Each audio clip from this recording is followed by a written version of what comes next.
Hello everyone, आज हम पढ़ेंगे क्लास 10 सिविक्स का चैप्टर नंबर 2 जिसका नाम है फेडरलिज्म।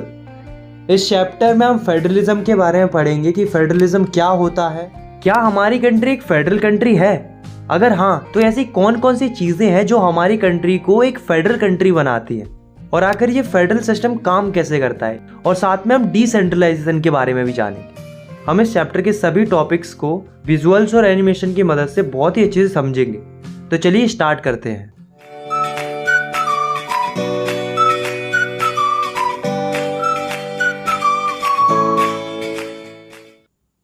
सबसे पहले हम समझते हैं कि फेडरलिज्म क्या होता है। What is federalism? तो देखो, federalism is a system of government in which power is divided into different levels of government. मतलब फेडरलिज्म एक ऐसा सिस्टम होता है जिसमें गवर्नमेंट की पावर को अलग अलग लेवल्स में या अलग अलग टीयर्स में बांटा जाता है। मोस्ट ऑफ द कंट्रीज में मेनली 2 टीयर्स में बांटा जाता है, सेंट्रल लेवल और स्टेट लेवल। बट हमारी जो इंडिया है वो आपको पता है एक बड़ी और डाइवर्सिफाइड कंट्री है, इसलिए उसे अच्छे से चलाने के लिए एक 3rd लेवल भी बनाया गया है, लोकल लेवल, जो कि इंडिया में देखने को मिलता है। तो ये जो vertical form of power sharing होती है सेंट्रल अथॉरिटी और स्टेट्स के बीच में और कहीं कहीं लोकल लेवल पर, इसी को बोला जाता है फेडरलिज्म।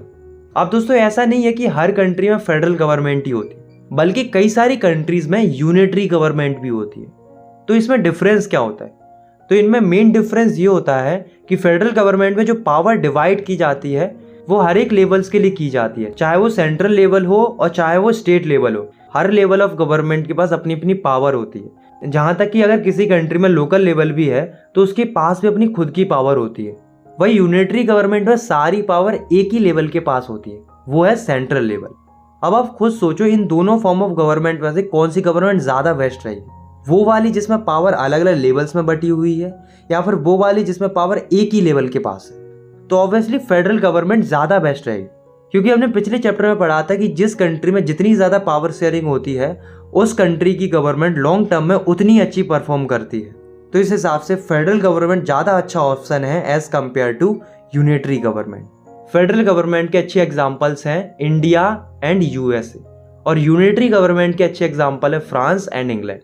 अब हम समझते हैं फीचर्स ऑफ फेडरलिज्म, मतलब फेडरलिज्म की क्या क्या खूबियां होती हैं। तो फर्स्ट फीचर है देयर आर 2 और मोर लेवल ऑफ गवर्नमेंट। मतलब फेडरलिज्म में गवर्नमेंट के 2 या 2 से ज्यादा लेवल होते हैं या टीयर होते हैं, ठीक है। दूसरा फीचर है डिफरेंट लेवल और tier of the government govern the same citizens but each level have its own jurisdiction. मतलब गवर्नमेंट के डिफरेंट लेवल्स सेम सिटीजन्स को ही गवर्न करते हैं, पर उनकी ज्यूरिडिक्शन यानी कि एरिया ऑफ कंट्रोल अलग अलग होते हैं। जैसे मान लो एक व्यक्ति है तो उसे वहाँ की स्टेट गवर्नमेंट भी गवर्न कर रही है और पूरे देश की गवर्नमेंट यानी कि सेंट्रल गवर्नमेंट भी गवर्न कर रही है, पर उनका अपना अपना ज्यूरिडिक्शन होता है यानी कि एरिया ऑफ कंट्रोल होता है। स्टेट गवर्नमेंट स्टेट लेवल पर गवर्न करती है, वही सेंट्रल गवर्नमेंट सेंट्रल लेवल पर गवर्न करती है। तो आया समझ में कि सेम ही सिटीजन को different levels of government govern करती है, पर उनकी ज्यूरिडिक्शन अलग अलग होते हैं। तीसरा फीचर है the jurisdiction of the respective levels और tiers of government are specified in the constitution. मतलब किस लेवल और टीयर के पास कितनी पावर है, उसका क्या काम है, उसका कितना ज्यूरिडिक्शन है, वो सब क्लियरली मेंशन होता है कॉन्स्टिट्यूशन के अंदर, और हर एक लेवल और टीयर को कॉन्स्टिट्यूशन के अकॉर्डिंग ही वर्क करना पड़ता है। आया समझ। फोर्थ फीचर है provisions of the constitution can not be change by one level of government, such changes require the consent of both levels. मतलब कोई भी एक लेवल या टीयर कॉन्स्टिट्यूशन में चेंजेस नहीं ला सकता। अगर कॉन्स्टिट्यूशन में चेंजेस लाना है तो उसके लिए दोनों लेवल्स के कंसेंट की जरूरत होती है, मतलब सहमति चाहिए होती है। फिफ्थ फीचर है the judiciary act as an umpire if disputes arise between different levels of government. मतलब गवर्नमेंट के अलग अलग टीयर्स या लेवल्स के बीच में अगर डिस्प्यूट हो जाता है यानी कि विवाद हो जाता है, तो जो जुडिशरी है वो एज अ अंपायर काम करती है और उनके विवाद को सुलझाती है। सिक्स्थ फीचर है sources of revenue for each level of government are clearly specified to ensure its financial autonomy. मतलब आपको पता है कि गवर्नमेंट को चलाने के लिए पैसे की जरूरत होती है, इसलिए हर एक लेवल के source of revenue clearly specified है। मतलब सेंट्रल गवर्नमेंट के पास पैसे कहाँ से आएंगे, स्टेट गवर्नमेंट के पास पैसे कहाँ से आएंगे, तो ये पहले से ही फिक्स है। सेवेंथ फीचर है federal system has dual objective. मतलब फेडरलिज्म के दो मेन ऑब्जेक्टिव होते हैं, मतलब उद्देश्य होते हैं। पहला कि कंट्री में सुरक्षा और यूनिटी बनी रहे, और दूसरा अकोमोडेट रीजनल डाइवर्सिटी, मतलब रीजनल डाइवर्सिटी प्रोटेक्टेड रहे, लोग अपने अपने कल्चर को फॉलो कर पाए। इनफैक्ट हम किसी भी फेडरल सिस्टम को आइडियल फेडरल सिस्टम तभी मानेंगे जब इसमें दो चीजें होंगी, पहली म्यूचुअल ट्रस्ट और दूसरी एग्रीमेंट टू लिव टुगेदर, मतलब कि वो हमेशा साथ रहेंगे। टाइप ऑफ फेडरेशन, तो अभी तक हमने फेडरल गवर्नमेंट के बारे में पढ़ा। अब हम जानते हैं कि फेडरेशन किन किन तरीकों से फॉर्म की जाती है, फेडरेशन फॉर्म करने के कौन कौन से तरीके होते हैं। तो फेडरेशन फॉर्म करने के दो तरीके होते हैं, पहला कमिंग टुगेदर फेडरेशन और दूसरा होल्डिंग टुगेदर फेडरेशन। तो सबसे पहले हम पढ़ते हैं कमिंग टुगेदर फेडरेशन को। तो इसमें क्या होता है, many independent states coming together to form a bigger unit, मतलब अलग अलग इंडिपेंडेंट स्टेट मिलकर एक बड़ी यूनिट बनाते हैं या नेशन बनाते हैं, तो उसे हम कमिंग टुगेदर फेडरेशन कहते हैं। इसका बढ़िया एग्जांपल है यूएसए, क्योंकि यूएसए जो है वो अलग अलग इंडिपेंडेंट स्टेट से मिलकर फॉर्म हुआ है, इसलिए तो हम इसे यूनाइटेड स्टेट्स ऑफ अमेरिका कहते हैं।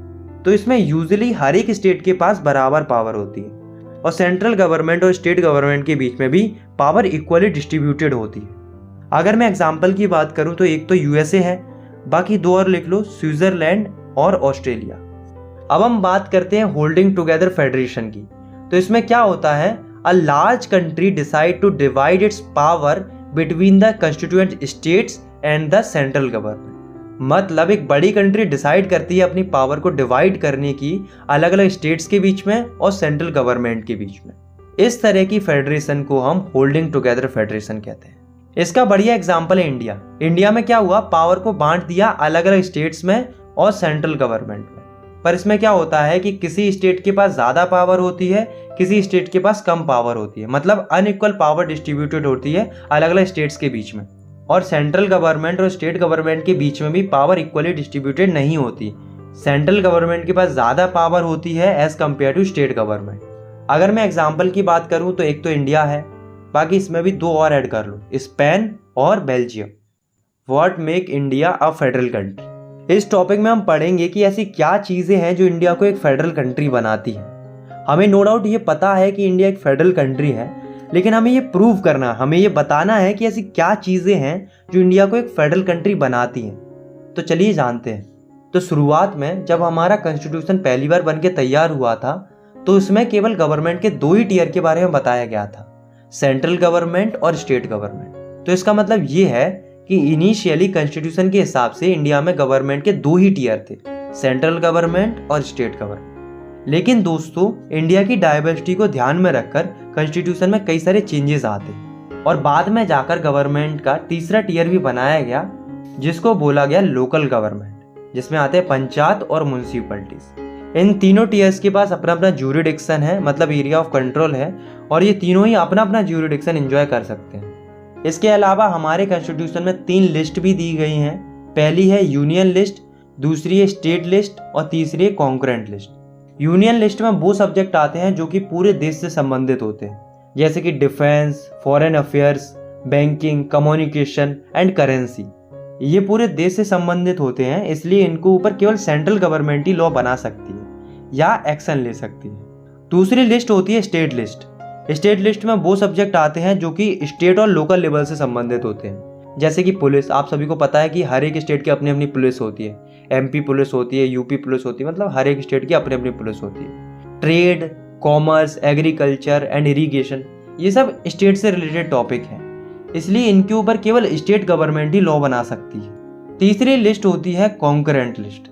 इसमें वो सब्जेक्ट आते हैं जो कि लोगों के कॉमन इंटरेस्ट से रिलेटेड होते हैं, जैसे कि education, forest, trade unions, marriage, adoption and succession.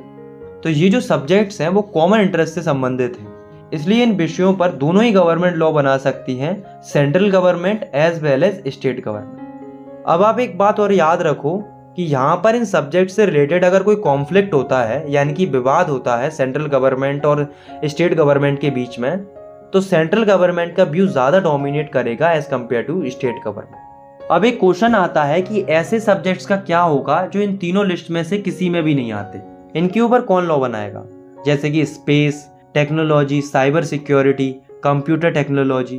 तो इस तरह के जो सब्जेक्ट्स हैं वो किसी भी लिस्ट में नहीं है। तो इस तरह के सब्जेक्ट्स को रेसिडरी सब्जेक्ट बोला जाता है और इस तरह के सब्जेक्ट्स पर जो किसी भी लिस्ट में नहीं आते हैं उन पर केवल सेंट्रल गवर्नमेंट ही लॉ बना सकती है। आया समझ में? All states in Indian union does not have identical power. मतलब इंडिया में जितने भी स्टेट्स हैं ऐसा नहीं है दोस्तों कि उनके पास बराबर पावर है, बल्कि इंडिया में कुछ स्टेट्स ऐसे हैं जिनके पास थोड़ी ज़्यादा पावर होती है। Some states enjoy special status, जैसे कि असम, नागालैंड, अरुणाचल प्रदेश एंड मिजोरम। इनके पास आर्टिकल 371 के तहत स्पेशल पावर्स होती है। उन्हें ये पावर्स उनकी सिचुएशन को ध्यान में रखकर दी गई हैं ताकि इंडिजीनियस लोगों के लैंड राइट्स प्रोटेक्टेड रहें और उनका जो कल्चर है वो भी सही सलामत बचा रहे। इसलिए किसी भी अदर स्टेट का व्यक्ति इन स्टेट्स में परमानेंट लैंड या घर नहीं खरीद सकता। अब हम बात करते हैं यूनियन टेरिटरीज की। तो आपको पता है इंडिया की 8 यूनियन टेरिटरीज हैं। अब सवाल ये आता है कि इनको यूनियन टेरिटरीज ही क्यों बनाया गया, स्टेट क्यों नहीं बनाया गया? तो ऐसा इसलिए है क्योंकि ये इतनी बड़ी भी नहीं है कि हम इन्हें स्टेट बना पाए और ये इतनी छोटी भी नहीं है कि हम इन्हें स्टेट्स के साथ मर्ज कर पाए। और भी कई सारे रीज़न है, पोजीशन का इशू है, कल्चरल रीज़न है, इसलिए इन्हें स्टेट ना बनाकर यूनियन टेरिटरीज ही रहने दिया। एक नोट याद रखना कि यूनियन टेरिटरीज के अंदर स्टेट जितनी पावर नहीं होती है, बल्कि यहाँ पर भी सेंट्रल गवर्नमेंट के पास स्पेशल पावर होती है। सेंट्रल गवर्नमेंट चाहे तो इन यूनियन टेरिटरीज के अंदर हस्तक्षेप कर सकती है। अब दोस्तों आपको पता है कि जो ये पावर शेयरिंग हुई है सेंट्रल गवर्नमेंट और स्टेट गवर्नमेंट के बीच में, वो कॉन्स्टिट्यूशन के हिसाब से हुई है। अब अगर मान लो किसी व्यक्ति को लगता है कि जो ये पावर शेयरिंग हुई है वो सही नहीं हुई है, तो क्या पावर शेयरिंग के स्ट्रक्चर में चेंजेस लाए जा सकते हैं? वेल, चेंजेस तो लाए जा सकते हैं, पर चेंजेस लाना इतना आसान नहीं है। क्योंकि पहली बात तो ये कि अगर चेंजेस लाने हैं तो पार्लियामेंट के दोनों हाउसेस, अपर हाउस और लोअर हाउस के 2/3 मेंबर का अप्रूवल चाहिए होगा। केवल इतना ही नहीं, इसके अलावा इंडिया की एटलीस्ट आधी स्टेट लेजिस्लेचर से, यानी कि कम से कम 14 स्टेट लेजिस्लेचर से भी अप्रूवल चाहिए होगा, तब जाके कहीं पावर शेयरिंग के इस फेडरल स्ट्रक्चर में चेंजेस लाया जा सकता है। और इस सिचुएशन में अगर डिस्प्यूट वगैरह होता है तो जो हमारी जुडिशरी है, यानी कि हाई कोर्ट और सुप्रीम कोर्ट है, वो इस सिचुएशन को हैंडल करते हैं। How is federalism practised? तो दोस्तों केवल ऐसा नहीं है कि कॉन्स्टिट्यूशन में प्रोविजन लिखे हुए हैं इसलिए हमारा फेडरलिज्म सक्सेसफुल है और अच्छे से काम कर पा रहा है, बल्कि हमारा फेडरलिज्म इसलिए भी सक्सेसफुल है क्योंकि हमारी इंडिया में इतनी डाइवर्सिटी होने के बावजूद भी हम फेडरलिज्म की मदद से एक साथ खुशी खुशी रह पाते हैं। तो ये कैसे हो पाया, इसके पीछे कई कारण हैं, चलिए जानते हैं। पहला है लिंग्विस्टिक स्टेट्स। दोस्तों अगर हम देखें 1947 के मैप को और उसे कंपेयर करें आज के मैप के साथ, तो हमें बहुत बड़ा चेंज देखने को मिला है। कई सारे स्टेट्स गायब हो गए, कई सारे नए स्टेट्स बन गए। तो आज के टाइम पर जो स्टेट्स हैं वो कई सारी बातों को ध्यान में रखकर बनाए गए हैं। जैसे कि आज के टाइम पर कई सारे स्टेट्स ऐसे हैं जो भाषा के आधार पर बनाए गए हैं, मतलब लैंग्वेज के बेसिस पर बनाए गए हैं। ऐसे स्टेट्स को हम लिंग्विस्टिक स्टेट्स बोलते हैं। तो हम लिख सकते हैं linguistic states are those states which divided on the basis of language. मतलब ऐसे स्टेट जिन्हें भाषा के आधार पर बांटा गया है उन्हें हम लिंग्विस्टिक स्टेट्स बोलते हैं। अब सवाल ये आता है कि लिंग्विस्टिक स्टेट्स बनाने की ज़रूरत क्या थी? तो ऐसा इसलिए क्योंकि इंडिया में अलग अलग लैंग्वेज बोलने वाले लोग रहते हैं, तो वो अपने अपने स्टेट्स में खुशी खुशी रह पाए, इसलिए जो है लिंग्विस्टिक स्टेट बनाए गए।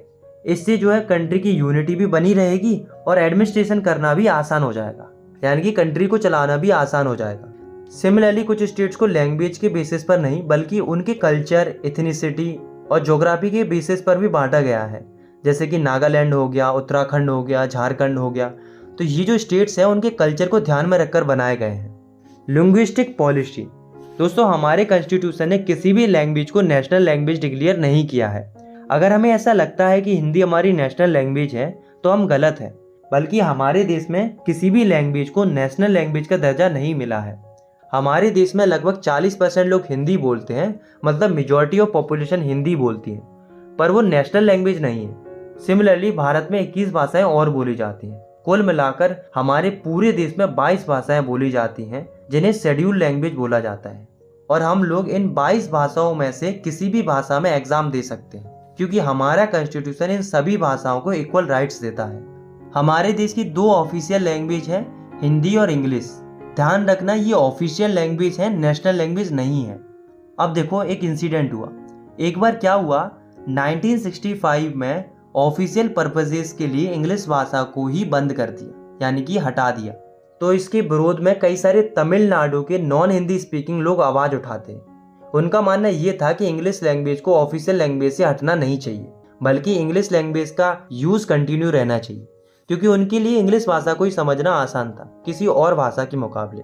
इसके लिए तमिलनाडु के नॉन हिंदी स्पीकिंग लोग एक आंदोलन भी करते हैं और इस आंदोलन का रिजल्ट ये आता है कि सेंट्रल गवर्नमेंट को एग्री होना पड़ता है हिंदी के साथ साथ इंग्लिश का यूज़ कंटिन्यू रखने के लिए। तो इस सब से हमें ये पता चलता है कि अगर फेडरलिज्म को अच्छे से प्रैक्टिस करना है तो हर लैंग्वेज की रिस्पेक्ट करनी होगी, क्योंकि हमारे कॉन्स्टिट्यूशन में हर एक लैंग्वेज को इक्वल राइट्स दिए गए हैं। सेंटर स्टेट रिलेशंस तो बहुत समय पहले से, यानी कि हमारे देश के आज़ाद होने के बाद से इंडिया में वन पार्टी रूल देखने को मिला। मतलब सेंट्रल लेवल पर और स्टेट लेवल पर मोस्ट ऑफ द स्टेट्स में एक ही पार्टी रूल करती थी, वो थी कांग्रेस पार्टी। और गलती से अगर किसी स्टेट में कोई और पार्टी जीत भी जाती थी तो उसे सेंट्रल गवर्नमेंट सप्रेस करती थी, मतलब उसे प्रॉपर फंड वगैरह नहीं देती थी। बेसिकली कमजोर करने का प्रयास करती थी ताकि अगली बार वो पार्टी इलेक्शन नहीं जीत पाए और उन्हीं की पार्टी उस स्टेट को गवर्न करे। तो इस तरह का सिस्टम इंडिया में कई सालों तक चलता है।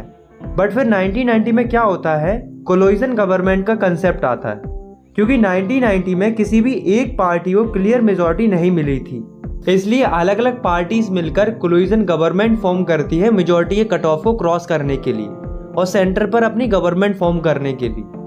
तो इस तरीके से जब कोलिशन गवर्नमेंट का सिस्टम शुरू हुआ तो सेंट्रल गवर्नमेंट और स्टेट गवर्नमेंट के बीच में रिलेशंस अपने आप अच्छे होते गए, क्योंकि सेंट्रल गवर्नमेंट को एक डर हमेशा रहेगा कि अगर उन्होंने किसी स्टेट की रूलिंग पार्टी को सप्रेस करने का या उसे डिसमिस करने का प्रयास किया या अपने रिलेशन खराब किए, तो अगली बार जब कोलिशन फॉर्म करने की नौबत आएगी तब वो रूलिंग पार्टी उन्हें अपना सपोर्ट नहीं देगी।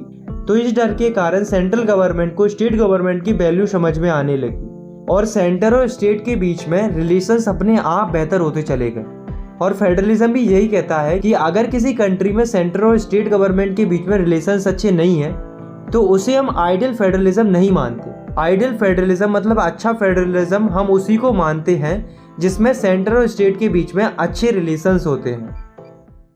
डिसेंट्रलाइजेशन ऑफ इंडिया, ये इस चैप्टर का लास्ट टॉपिक है।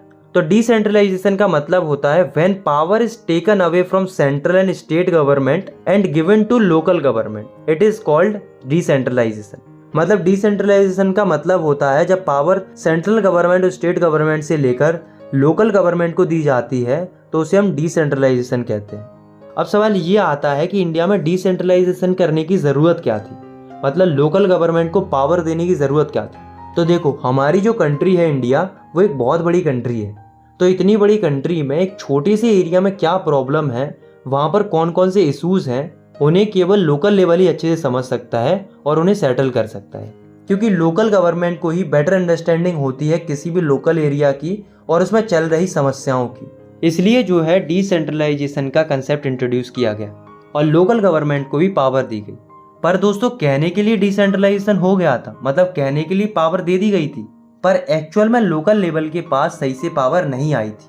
मतलब डिसेंट्रलाइजेशन उतना इफेक्टिव नहीं हुआ था। लेकिन फिर क्या होता है, 1992 में डिसेंट्रलाइजेशन से संबंधित कई सारे स्टेप लिए जाते हैं। क्या स्टेप लिए जाते हैं? पहला, लोकल लेवल पर इलेक्शन को रेगुलरली हेल्ड करना कॉन्स्टिट्यूशनली मैंडेटरी कर दिया जाता है। मतलब पहले इलेक्शन तो होते थे पर वो रेगुलर बेसिस पर नहीं होते थे, लेकिन अब जो है इलेक्शंस को मैंडेटरी कर दिया गया लोकल लेवल पर। दूसरा स्टेप लिया जाता है बैकवर्ड क्लासेस के लिए, मतलब जो बैकवर्ड क्लासेस होती हैं जैसे कि SC, ST और OBC, उनके लिए सीटें रिजर्व कर दी जाती हैं। तीसरा स्टेप लिया जाता है महिलाओं के लिए, मतलब जो महिलाएं थीं उनके लिए भी 1/3 सीट रिजर्व कर दी जाती।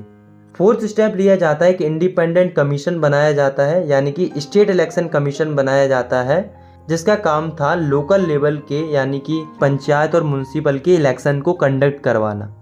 फिफ्थ स्टेप लिया जाता है, ये मैंडेटरी कर दिया जाता है कि जो स्टेट गवर्नमेंट है वो लोकल गवर्नमेंट के साथ पावर तो शेयर करेगी ही करेगी, पर उसके साथ साथ रेवेन्यू भी शेयर करेगी। तो ये जो स्टेप लिए गए डिसेंट्रलाइजेशन के लिए, उससे पता है क्या हुआ, जो थर्ड ईयर था इंडियन डेमोक्रेसी का वो काफ़ी पावरफुल हो गया और इफेक्टिव हो गया। अब हम पढ़ते हैं कि जो लोकल गवर्नमेंट होती है वो कितने टाइप की होती है।